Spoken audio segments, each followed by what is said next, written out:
Bom dia, esta é a primeira Igreja Batista em Teresópolis, de volta com a sua escola bíblica dominical, neste domingo, 19 de abril de 2020.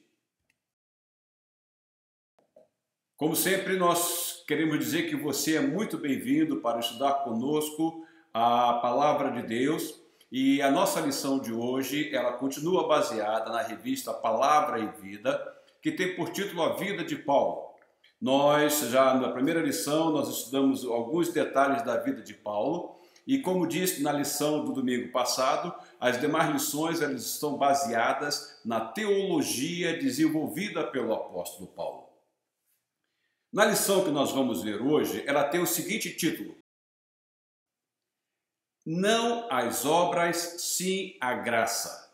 Nós vamos ver ao longo desta lição o que o apóstolo Paulo vai nos falar com relação à justificação pela graça de Deus que nos foi dada em Cristo Jesus. Inicialmente, vamos dar uma passada no Velho Testamento para vermos algumas coisas referentes a alianças. Nós sabemos que Deus no passado realizou algumas alianças ou pactos com o seu povo. O que é aliança? Aliança é um pacto ou um tratado entre indivíduos, partidos, união. Por exemplo, o tipo de aliança mais comum que nós conhecemos é o casamento, é o matrimônio. É de aliança que surge o termo aliado. Aliança, então, é o ato ou efeito de aliar-se, é um pacto, um acordo ou um ajuste. Vejamos as principais alianças que nós encontramos na Bíblia. Nós encontramos a aliança entre Deus e Abraão, mais conhecida como aliança abraâmica. Nós encontramos a velha aliança, também chamada de aliança mosaica ou aliança do Monte Sinai. Nós lá no Novo Testamento vamos encontrar a nova aliança que foi feita com o sangue derramado por Jesus Cristo pelos nossos pecados. E também vamos encontrar também que Deus fez uma aliança com cada um daqueles que tiveram um encontro genuíno com Jesus Cristo. Então, convém ressaltar uma coisa, que cada aliança realizada, ela tinha um marco, uma assinatura. Vejamos isto na aliança que Deus realizou.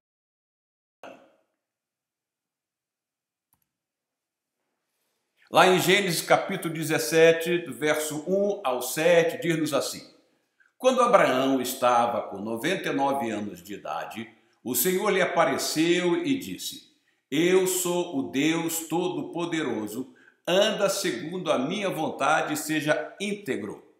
Estabelecerei a minha aliança entre mim e você e multiplicarei muitíssimo a sua descendência.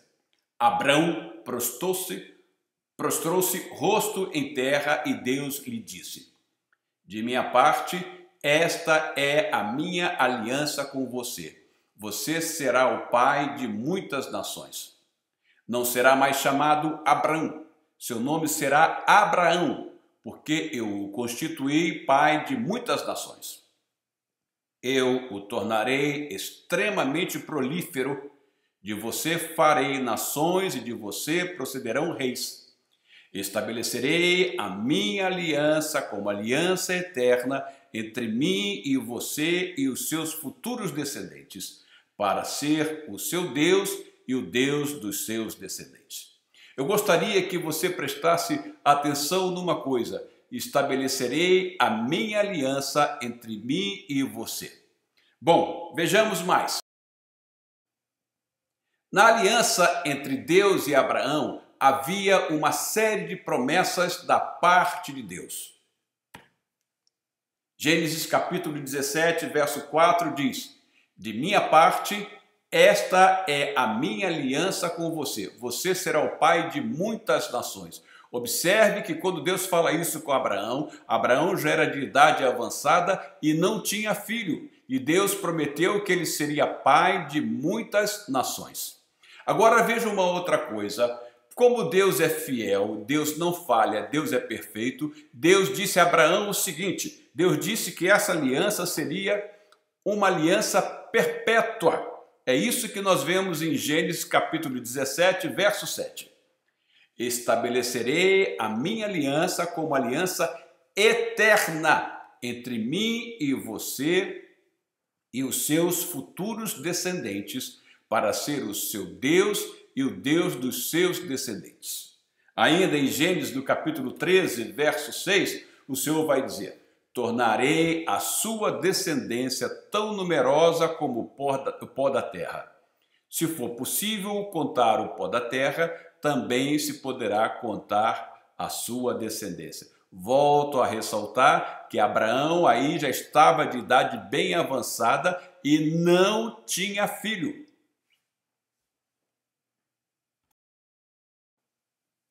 Abraão creu nas promessas de Deus e ele recebeu pela fé todas as promessas que Deus lhe fizera. Veja só, Abraão creu no Senhor e isso lhe foi creditado como justiça, ou seja, Abraão foi considerado justo por Deus pela fé que ele havia colocado no Senhor, por sua fé no Senhor. Mas, como eu disse, toda aliança ela tem um sinal, tem uma marca. E a aliança que Deus fez com Abraão, Deus requereu uma marca. Vejamos qual foi esta marca, ou este sinal. Está lá em Gênesis capítulo 17, do verso 10 ao 14. Esta é a minha aliança com você e com os seus descendentes, aliança que terá que ser guardada. Todos os do sexo masculino entre vocês serão circuncidados na carne. Terão que fazer essa marca, que será o sinal da aliança entre mim e vocês.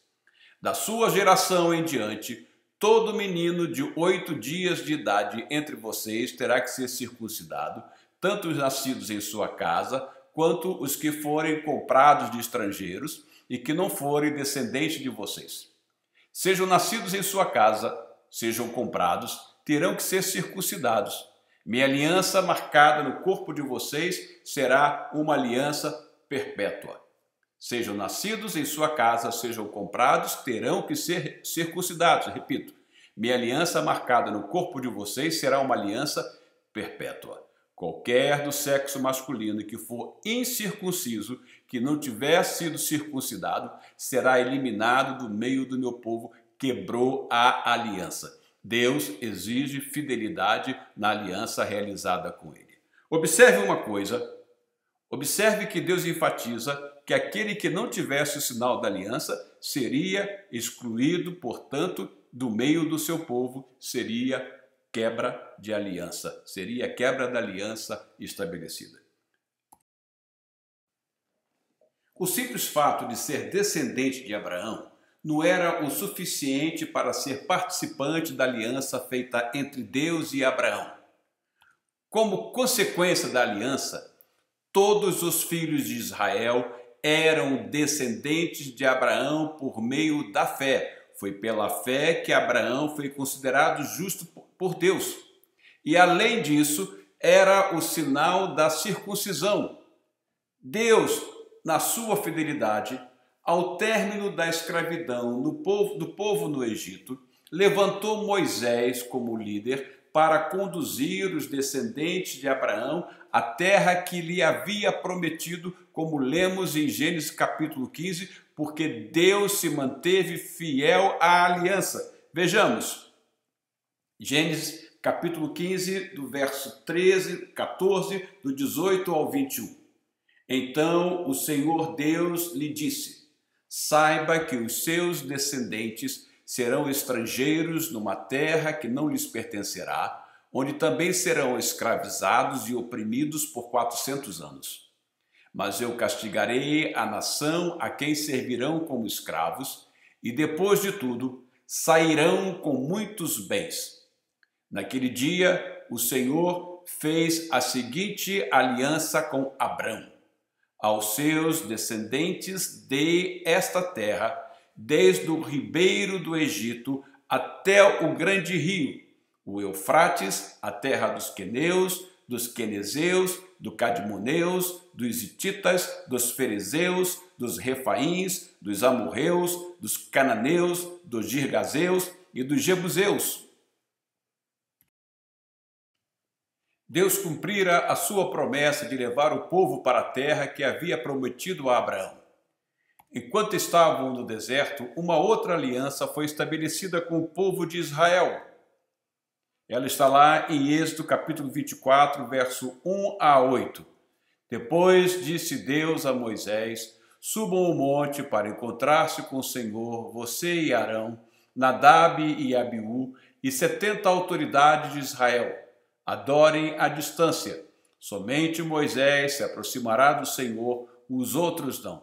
O povo também não subirá com ele. Quando Moisés se dirigiu ao povo e transmitiu-lhes todas as palavras e ordenanças do Senhor, eles responderam em uníssono: faremos tudo o que o Senhor ordenou. Moisés então escreveu tudo o que o Senhor dissera.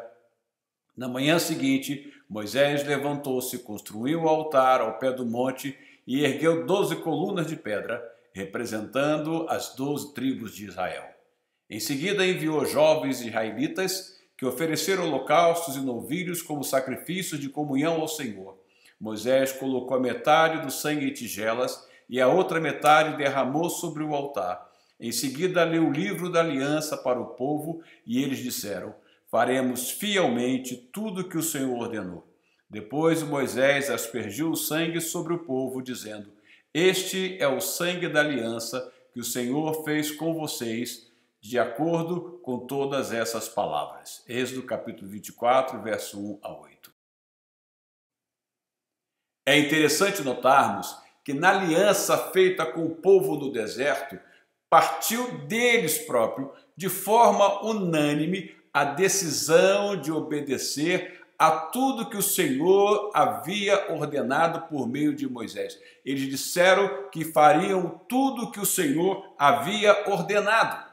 Quando Moisés se dirigiu ao povo e transmitiu-lhes todas as palavras e ordenanças do Senhor, eles responderam em uníssono: faremos tudo que o Senhor ordenou. O povo assumiu com Deus um compromisso de obedecer aos mandamentos. O desejo partiu deles, partiu do povo. A aliança feita por meio de Moisés era o compromisso do povo em obedecer todas as leis dadas por Deus. Esta aliança foi selada, foi assinada, foi marcada com sangue.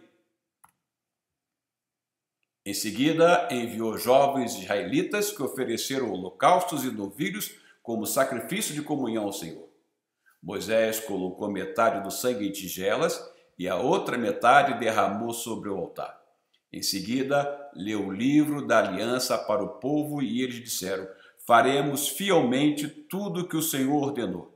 Depois Moisés aspergiu o sangue sobre o povo, dizendo: este é o sangue da aliança que o Senhor fez com vocês de acordo com todas essas palavras. Estou repetindo o texto para ratificar o que eles falaram: faremos fielmente tudo o que o Senhor ordenou.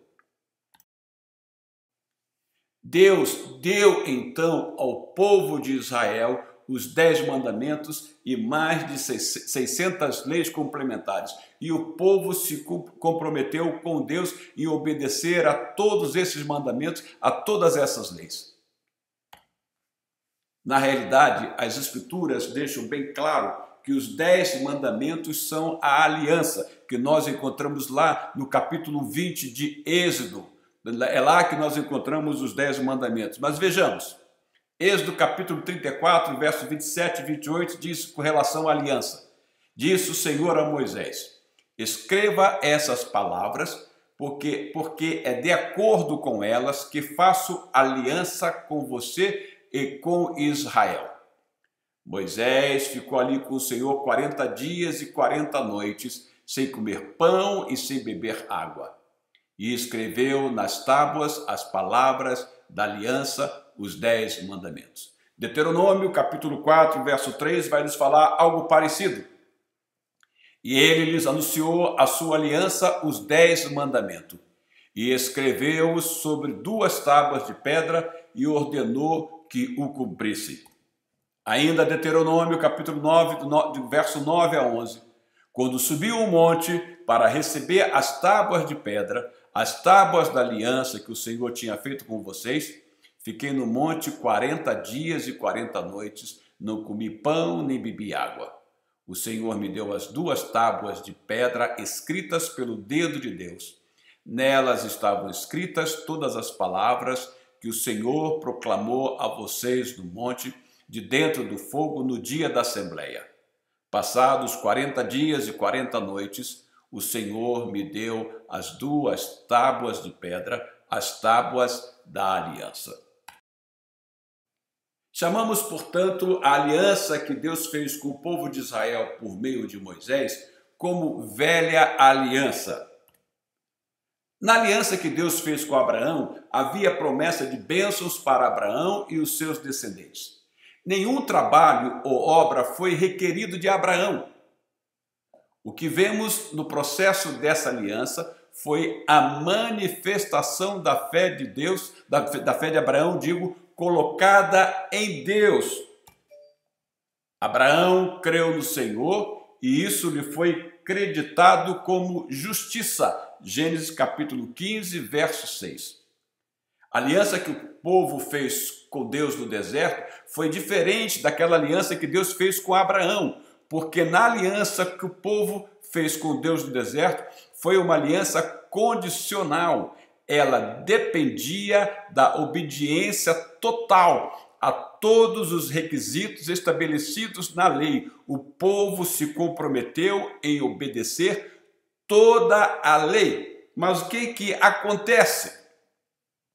Pelo fato de depender da obediência da parte do homem, vemos que a sua observância não seria perfeita pelo fato de o homem ser imperfeito, ser pecador. Aí o que acontece? O homem vai quebrar a lei, vai quebrar o seu compromisso com Deus.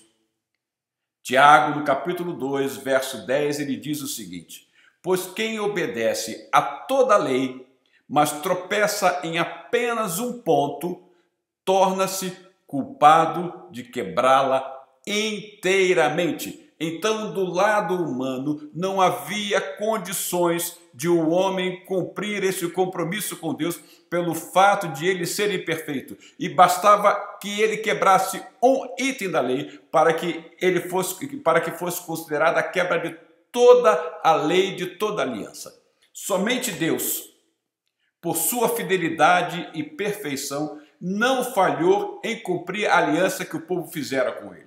Deus, sim, Deus é fiel. Deus não falha nas alianças feitas conosco, nas alianças feitas com o seu povo. Vemos, portanto, que a aliança feita com Abraão não foi anulada pela lei de Moisés. Aqueles que seguiam a lei mosaica era requerida perfeita observância de todos os requisitos. Não havia exceção alguma. O não observar a lei fazia com que aquele que a violasse fosse considerado amaldiçoado. Então, o homem, pelo fato de quebrar a lei de Deus, ele é amaldiçoado. Veja o que Paulo vai nos falar na carta aos Gálatas, no capítulo 3, verso 10. Já os que são pela prática da lei estão debaixo de maldição, pois está escrito: maldito todo aquele que não persiste em praticar todas as coisas escritas no livro da lei. Pela quebra da lei, o homem se tornou amaldiçoado. Deuteronômio, capítulo 27, verso 26, diz-nos o seguinte: maldito quem não puser em prática as palavras desta lei. Todo o povo dirá amém. Ou seja, o não colocar em prática todas as palavras da lei trazia sobre o homem maldição. Eis aí a maldição que está sobre toda a raça humana pelo fato de não cumprir as leis apresentadas por Deus, seja por meio da sua revelação geral, ou seja por meio da revelação que Deus fez, por meio da sua palavra, por meio da revelação das Escrituras. Gálatas, capítulo 3, verso 8 a 11, o apóstolo Paulo vai dizer: prevendo a Escritura que Deus justificaria pela fé os gentios, anunciou primeiro as boas novas a Abraão: por meio de você todas as nações serão abençoadas. Assim, os que são da fé são abençoados juntamente com Abraão, homem de fé. Já os que são pela prática da lei estão debaixo de maldição, pois está escrito: maldito todo aquele que não persiste em praticar todas as coisas escritas no livro da lei. É evidente que diante de Deus ninguém é justificado pela lei, pois o justo viverá pela fé. A lei não tem condições de nos justificar diante de Deus, porque nós somos incapazes de cumpri-la na sua integridade. Mas Abraão creu em Deus e isso lhe foi imputado como justiça. Abraão, ele foi justificado pela fé. E observe que a aliança que Deus fez com Abraão foi muito antes da aliança que o povo fez com Deus lá no deserto. Abraão foi justificado pelo fato de ter crido em Deus. A sua fé o justificou. E como diz, o justo viverá pela fé. Fica claro, portanto, que a quebra da lei coloca o homem sob maldição, uma vez que não lhe é possível cumpri-la na sua integridade. Então, para que serviu a lei? Qual foi o propósito da lei? O apóstolo Paulo diz que a lei serviu para dar pleno conhecimento do pecado. Lá em Romanos, no capítulo 3, verso 20, Paulo vai dizer: portanto, ninguém será declarado justo diante dele, baseando-se na obediência à lei, pois é mediante a lei que nos tornamos plenamente conscientes do pecado. Ele, prosseguindo ainda na carta aos Romanos, no capítulo 7, ele vai dizer para a gente, nos versos 7 e 8, o seguinte: que diremos então? A lei é pecado? De maneira nenhuma. De fato, eu não saberia o que é pecado, a não ser por meio da lei, pois, na realidade, eu não saberia o que é cobiça se a lei não dissesse não cobiçarás. Mas o pecado, aproveitando a oportunidade dada pelo mandamento, produziu em mim todo tipo de desejo cobiçoso, pois sem a lei o pecado está morto. É esta a função da lei, é trazer a consciência do homem que ele é pecador. Portanto, a lei, ao dizer que não se deve mentir, significa que mentir é pecado. E, em consequência, aquele que mente se torna consciente de que pecou. Essa é a função da lei, é mostrar que somos pecadores, que nós somos incapazes de cumprir a lei na sua integridade. O objetivo da lei mosaica era apresentar os padrões e orientações relativos aos pecados cometidos pelo povo e como obter o perdão até que se cumprisse a promessa feita a Abraão. Deus, quando fez a promessa a Abraão, disse que da semente dele todas as nações da terra seriam abençoadas. Quem é esta semente que Deus fala com Abraão? Nós vamos ver lá em Gálatas, no capítulo 3, verso 16. Assim também as promessas foram feitas a Abraão e ao seu descendente. A Escritura não diz e aos seus descendentes, como se falando de muitos, mas ao seu descendente, dando a entender que se trata de um só, isto é, Cristo. E é por esta razão que Mateus, quando inicia o seu evangelho, ele faz uso da genealogia para mostrar que Jesus é descendente de Abraão. Ele quer nos mostrar que Jesus é o cumprimento da promessa que por meio da descendência de Abraão, todas as nações da terra seriam abençoadas. Mateus, no capítulo 1, do verso 1, 2 e 16, diz-nos o seguinte: registro da genealogia de Jesus Cristo, filho de Davi, filho de Abraão. Abraão gerou Isaque, Isaque gerou Jacó, Jacó gerou Judá e seus irmãos, e Jacó gerou José, marido de Maria, da qual nasceu Jesus, que é chamado Cristo. Como ser, então, justificado diante de Deus? Já que a lei não nos justifica, já que não nos é possível cumprir a lei na sua integridade? Paulo vai dizer lá em Romanos, no capítulo 3, do verso 21 ao 24, o seguinte: mas agora se manifestou uma justiça que provém de Deus, independente da lei, da qual testemunham a lei e os profetas.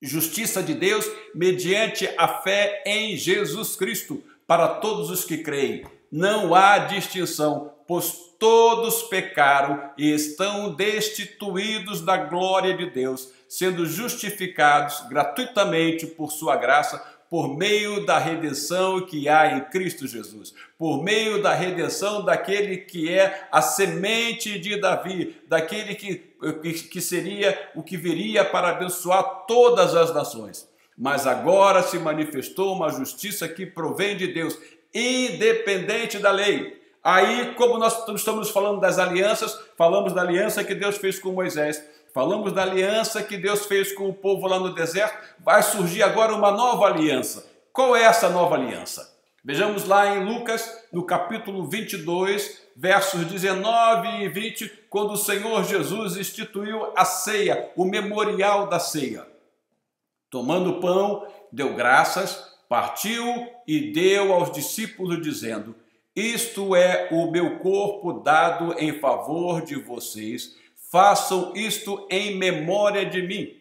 Da mesma forma, depois da ceia, tomou o cálice, dizendo: este cálice é a nova aliança no meu sangue, derramado em favor de vocês. Na carta aos Hebreus, no capítulo 9, verso 14 e 15, o seu autor nos diz o seguinte: quanto mais, então, o sangue de Cristo, que pelo Espírito Eterno se ofereceu de forma imaculada a Deus, purificará a nossa consciência de atos que levam à morte, de modo que sirvamos ao Deus vivo. Por essa razão, Cristo é o mediador de uma nova aliança, para os que são chamados recebam a promessa da herança eterna, visto que ele morreu como resgate pelas transgressões cometidas sobre a primeira aliança. Nós transgredimos, todos os nossos pecados estão baseados no fato de nós não conseguirmos cumprir a lei. Então, Cristo veio, visto que ele morreu como resgate pelas transgressões cometidas sobre a primeira aliança. Baseado nessa nova aliança, então, Paulo se dirige aos irmãos de Éfeso e lhes diz: não às obras, sim à graça. Não há como ser justificado diante de Deus por meio das obras da lei, já que nos é impossível cumpri-la. Nós não temos condições de ser justificados, nós não temos condições de cumprir a lei. Somente Jesus Cristo cumpriu todos os requisitos da lei.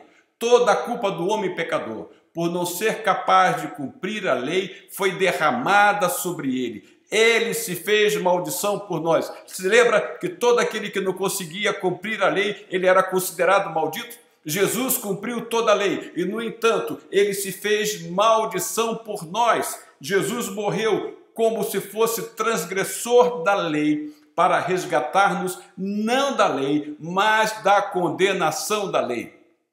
Sendo, portanto, Cristo o único que foi capaz de cumprir toda a lei, não devemos mais olhar para ela, olhar para a lei, e sim para Cristo. Veja o que John Piper cita para nós no seu artigo como Cristo cumpriu e acabou com o regime do Antigo Testamento. Vejamos. A lei foi guardada perfeitamente por Cristo e todas as suas penalidades contra o povo de Deus, um povo pecador, foram derramadas sobre Cristo. Portanto, a lei, agora, manifestadamente, não é o caminho para a justiça. Cristo é. O objetivo último da lei é que possamos olhar para Cristo e não guardar a lei para a nossa justiça. Romanos capítulo 10, verso 4, porque o fim da lei é Cristo para a justiça de todo aquele que crê.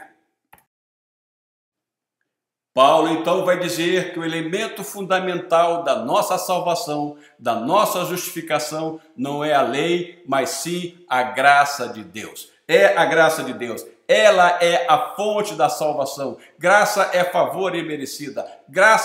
A graça de Deus, ela foi revelada em Cristo. A graça de Deus revelada em Cristo é recebida e vivida pela fé. Se lembra que Abraão foi justificado pela fé e lá naquela aliança que Deus fez com Abraão, Deus já havia prometido que da sua descendência viria um que abençoaria todas as nações. Abraão creu nisto e Abraão foi justificado pela fé porque ele creu nesta promessa. Isso nos mostra que salvação sempre foi pela graça, nunca por meio da lei. Efésios capítulo 2, verso 8 e 9, o apóstolo Paulo nos diz o seguinte: pois vocês são salvos pela graça, por meio da fé, e isso não vem de vocês, é dom de Deus, não por obras, para que ninguém se glorie. Não havia condições nenhuma em nós não éramos capazes, por meio das obras da lei, de sermos justificados, somente por meio da graça de Cristo. Paulo, prosseguindo, ele diz lá em Romanos, no capítulo 3, versos 23 e 24, pois todos pecaram e estão destituídos da glória de Deus, sendo justificados gratuitamente por sua graça, por meio da redenção que há em Cristo Jesus. Romanos capítulo 3, versos 23 e 24.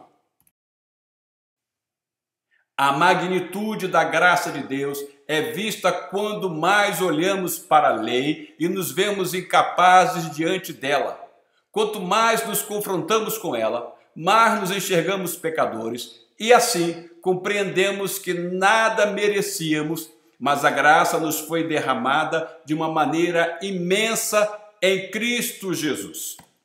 Paulo, lá em Romanos, no capítulo 5, verso 20 e 21, diz: a lei foi introduzida para que a transgressão fosse ressaltada, mas onde aumentou o pecado, transbordou a graça, a fim de que, assim como o pecado reinou na morte, também a graça reine pela justiça para conceder vida eterna, mediante Jesus Cristo, nosso Senhor. Observe o que Paulo diz: mas onde aumentou o pecado, transbordou a graça. Ou seja, à medida que Paulo confrontava a sua vida com a lei, quanto mais Paulo confrontava a sua vida com a lei, mais ele se enxergava capaz de cumpri-la e mais ele se enxergava como pecador. E quanto mais ele se reconhecia como pecador, ele via a graça de Deus transbordando imensamente sobre a sua vida. Por isso que ele diz: mas onde aumentou o pecado, onde mais eu me vi, quando mais eu me vi como pecador, mais transbordou a graça de Deus. Algumas versões dizem onde abundou o pecado, superabundou a graça de Deus. Quanto mais nós nos enxergamos pecadores, confrontando nossas vidas com a lei, nós vemos que nós não temos condições alguma de chegar diante de Deus, mas pela graça nós somos justificados. Portanto, a graça exclui qualquer ideia de mérito, seja o mérito das obras, seja da fé. Por quê? Porque a graça de Deus se manifestou salvadora a todos os homens. E a graça de Deus é Cristo Jesus, nosso Senhor e Salvador. Nós estávamos condenados à morte por meio da lei, porque a lei nos mostrou a nossa situação, a nossa condição de pecadores. E Paulo vai dizer lá em Romanos capítulo 6, verso 23, pois o salário do pecado é a morte, mas o dom gratuito de Deus é a vida eterna em Cristo Jesus, nosso Senhor. Isso me traz à lembrança a letra de um hino que nos diz o seguinte: a graça de Deus revelada em Cristo Jesus, meu Senhor, ao mundo perdido é dada por Deus de infinito favor. Pois vocês são salvos pela graça, por meio da fé, e isto não vem de vocês, é dom de Deus, não por obras, para que ninguém se glorie. Efésios capítulo 2, verso 8 e 9. As obras da lei não têm valor algum, pois a obra da salvação foi plenamente realizada por Cristo Jesus. Lá na cruz do Calvário, João diz o seguinte, de seu capítulo 19, verso 30, tendo provado, Jesus disse, está consumado. Com isso, curvou a cabeça e entregou o Espírito. Jesus ali diz, está tudo consumado. Não há necessidade de mais nada. A minha vida eu entreguei por todo o mundo. E todo aquele que me receber como Senhor e Salvador não necessita mais de buscar salvação em nenhum outro meio, porque não a encontrará. Somente em Cristo Jesus. Somente na graça de Deus que foi nos revelada em Cristo Jesus, o Senhor. Portanto, não são mais necessários sacrifícios e rituais requeridos pela lei. Fomos reconciliados com Deus por meio de Jesus Cristo, por meio de quem a graça de Deus nos foi revelada. As igrejas da Galácia estavam sendo influenciadas pela presença de judeus convertidos que queriam continuar atados às obras da lei como meio salvífico. De fato, alguns lá das igrejas da Galácia já estavam assimilando sim as ideias dos judaizantes, pois estavam já guardando dias, festas e aceitando a circuncisão, ou seja, estavam anexando a mensagem salvadora do Evangelho, a mensagem da graça, estavam anexando requisitos da lei mosaica. E isto que Paulo quer deixar muito bem claro, nós não dependemos mais da lei, nós somos salvos pela graça. E ele vai dizer em Gálatas, no capítulo 4, verso 9 e 10, mas agora, conhecendo a Deus, ou melhor, sendo por ele conhecido, como é que estão voltando aqueles mesmos princípios elementares, fracos e sem poder, querem ser escravizados por eles outra vez? Vocês estão observando dias especiais, meses, ocasiões específicas e anos. Eles estavam querendo voltar aos princípios elementares, fracos e sem poder. E Paulo nos diz que o Evangelho é poder de Deus para a salvação de todo aquele que crê. Primeiro do judeu e depois do gentil. Como que eles estavam agora se deixando influenciar por pessoas que estavam trazendo ideias do judaísmo para colocá-las dentro do cristianismo. Paulo então ressalta, nós somos salvos pela graça. Ouçam bem o que eu, Paulo, lhes digo. Caso se deixe circuncidar, Cristo de nada lhes servirá. De novo declaro a todo homem que se deixa circuncidar, que está obrigado a cumprir toda a lei. Vocês que procuram ser justificados pela lei, separaram-se de Cristo, caíram da graça. Adolf Paul, teólogo alemão, ele diz o seguinte, quem deseja a graça, mas uma graça que não leva ao arrependimento, despreza a graça. Quem deseja a graça, mas uma graça que não leva ao arrependimento, despreza a graça. O apóstolo Paulo deixa bem claro que, de maneira alguma, a justificação pode ser alcançada pelas obras da lei. Portanto, ninguém será declarado justo diante dele, baseando-se na obediência à lei, pois é mediante a lei que nos tornamos plenamente conscientes do pecado, pois sustentamos que o homem é justificado pela fé, independente da obediência à lei. Romanos capítulo 3, verso 20 e 28. Ele ainda vai dizer, na carta aos Gálatas, no capítulo 2, verso 16, sabemos que ninguém é justificado pela prática da lei, mas mediante a fé em Jesus Cristo. Assim, nós também cremos em Cristo Jesus para sermos justificados pela fé em Cristo e não pela prática da lei, porque pela prática da lei ninguém será justificado. Na realidade, a lei não foi dada com o objetivo de salvação. Paulo queria deixar muito bem claro que a salvação é pela graça e que não havia, portanto, nenhum poder salvífico em praticar as obras da lei. Os cristãos da Galácia estavam sendo influenciados principalmente com relação à circuncisão, às leis cerimoniais e quanto a alimentos puros e impuros. Eles estavam voltando aos rudimentos da lei. Mas Paulo vai dizer a eles o seguinte: olha, fiquem bem atentos, observem uma coisa. Eis a razão porque Paulo sempre está enfatizando na carta aos Gálatas, não as obras, sim a graça. Admiro-me de que vocês estejam abandonando tão rapidamente aqueles que o chamou pela graça de Cristo para seguirem outro evangelho, que na realidade não é o evangelho.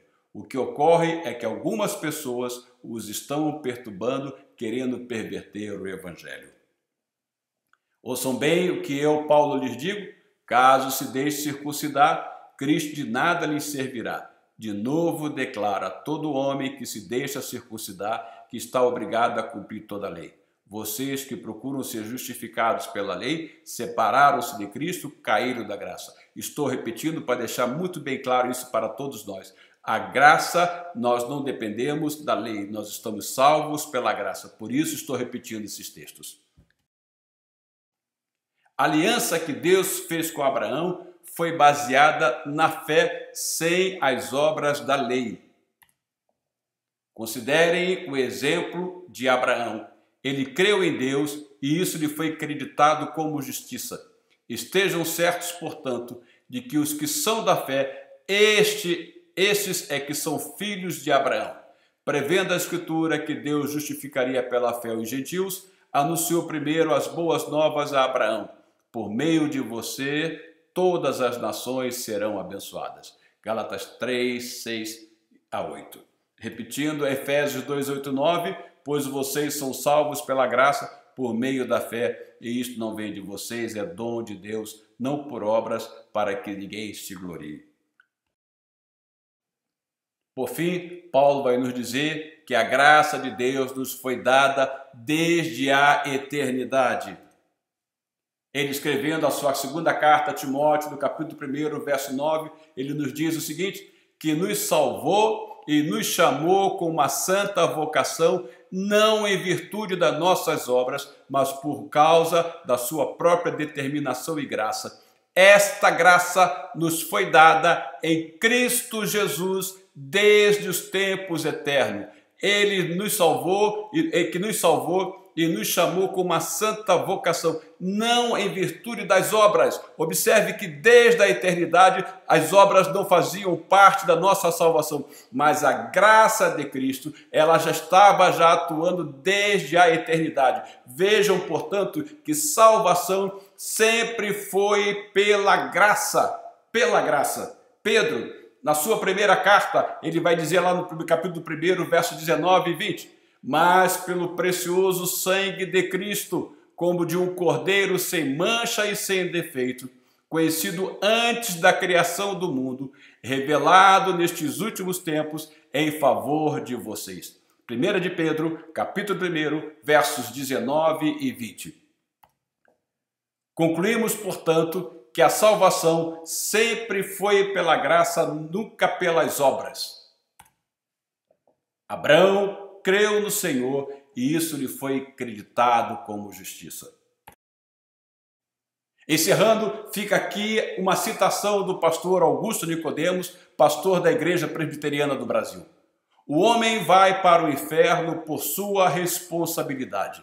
Se ele é salvo pela graça de Deus. Não há outro meio de salvação, somente pela graça de Deus. E isto é dom de Deus, isso vem por meio da fé. A fé nos conduz à graça, a fé é um instrumento que nos leva à graça de Deus. O homem vai para o inferno por sua responsabilidade. Se ele é salvo pela graça de Deus. Pastor Augusto Nicodemos. Somente a graça de Deus revelada ao mundo perdido é dada, não as obras da lei. As obras da lei só serviram para nos mostrar que somos pecadores, mas pela graça nós somos redimidos, pela graça nós somos perdoados, pela graça nós somos justificados por meio da fé, assim como Abraão foi justificado por meio da fé.